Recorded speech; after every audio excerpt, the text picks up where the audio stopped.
Lineman of the Week. Jonah Williams. That's 3 for you guys now. Is it sort of just one of the other 2 going to, is that kind of competition in the room? Who's going to get it next? Not personally like that, but it's cool that, you know, we've played 7 games and 3 of them, one of our linemen have gotten recognition for that. I think it speaks a lot to the quality of our O-line. How do you think you guys played Saturday? We played well. I mean, rush for over 300 yards, 7 plus a carry, only 1 negative run. I think that's pretty, you know, stats to be proud of. And there's a lot that we can still clean up, you know, a lot to improve on, but I think we had a good game. When you watch the film, is the coaching staff praising those numbers that you mentioned, or is it kind of more about the things to clean up? But I mean, that's what you expect, and that's what I mean, when I watch the film, I'm very critical, you know, and I almost make my own skin crawl just looking at it, because I'm like, oh, what if I, you know, got my hand inside, or what if I got my second step down faster, things like that. Because you see those opportunities when you're, you know, a person that wants to continue to get better. You don't just sit there and pat yourself on the back for what you did well, but at the end of the day, you do have to be kind of like, all right, we're doing a good job, a lot to get better at, a lot I can get better at, but, you know, I'm proud of what we've done so far. Jalen and Nick, after they both acknowledged there was quite a bit of pressure on him as a quarterback, you know, causing trouble back there, I guess.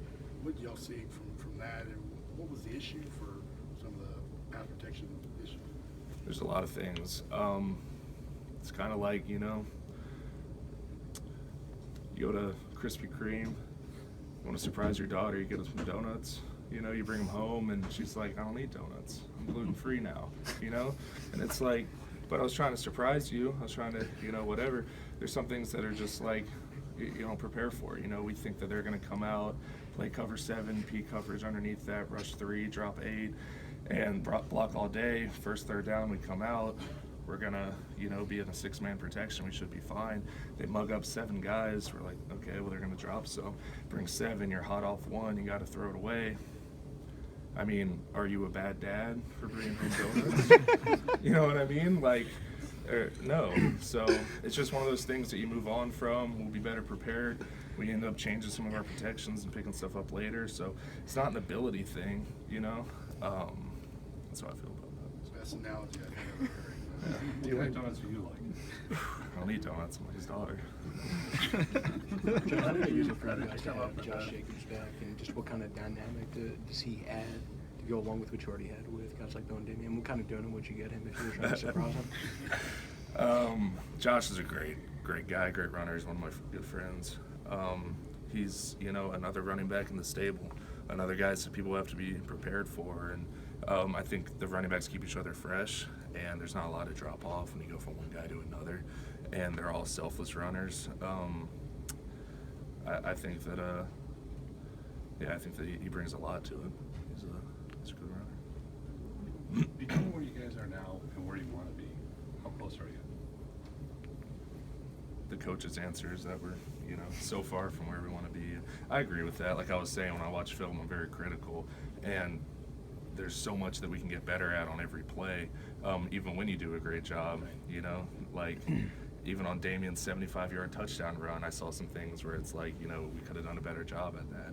And so I think there's a lot we can improve on, and that's why we come to practice every day, and why we try to get better in meetings and in the games and stuff like that, is that there is so much to get better. Okay, let's flip it around. From where you guys started this year, how much better are you now? I think that, you know, that's how we want to be in the season. We're going to start somewhere. If we start good, it's great. Start somewhere, and you just want to keep on an upward trajectory and keep getting better week by week. Did you know much about Alabama and Tennessee coming from California at all? Yeah, I mean, originally from the South. My mom went to Auburn, my dad went to Georgia, so I just have that SEC, you know, root. Wasn't really an Alabama or Tennessee fan growing up, but that's how rivalries are in the SEC. It means a lot to a lot of people, and so it means a lot to us as a team, because when you know, in the limited time that we have on the bus ride to the stadium, because otherwise we're on lockdown, the capstone, when you see all the festivities and all that, it's like, wow, like this is bigger than us. Like, yeah, we're the team, and we're, you know, gonna go out and do what we practice all week, but this means a lot to, you know, probably millions of people, you know, from the state and from the South that, you know, have family that are involved in the schools or from those areas, and so it's cool to be part of something like that. You smoked a cigar last year. I did, yeah. Oh, It's tradition. You're at just past the midpoint of the season, regular season at least. What do you feel like this team's identity is right now, and what more work has to be done to kind of achieve that? Yeah, I think I can really only speak for the offense. I think that the defense is playing great, but I couldn't tell you much about it. I just see the results. But as an offense, you know, the identity we're trying to develop is being physical, playing smart, not turning the ball over, not having penalties, not making unforced errors, and just kind of doing, you know, what we do. And I think that we can keep improving on that. But I think that that's kind of the identity that we've created so far, and we just, you know, if we keep that up, we're going to continue to be successful. Do you feel you've achieved that yet, or is it still, you know, more work to do to kind of? Always still more work to do. I don't think that we've achieved it. How much do the pass protections change when you're facing a 3-4 team like you were against Arkansas versus, you know, a 4-man front? Because I mean, I know Damian was even talking about just how he approaches running against a 2-gap. Yeah. That's one. They play different coverages behind it, bring different blitz packages out of it. Our protections are, I think in high school my coach called it expensive because it takes a lot to install, but once you have it in, they're very flexible. So we game plan, like I said, week by week what we expect them to do, and we can build off of that to do that. And they don't always do what you expect them to do, and some protections are more rigid than others, if that makes sense.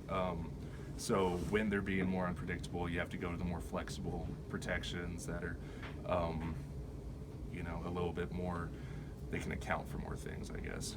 So it's different week by week, whoever you're playing, but our protections are flexible, I guess. Just how good is this young group of receivers, Jerry Judy and Ruggs? What do they bring to the table? A lot of speed. They're really fast, really talented guys, and I think that there's a good group of leadership, you know, with Calvin and those older guys to kind of show them the ropes, and they've done a good job of learning the offense and adapting to it, and you know, I've been impressed with them so far. Last one.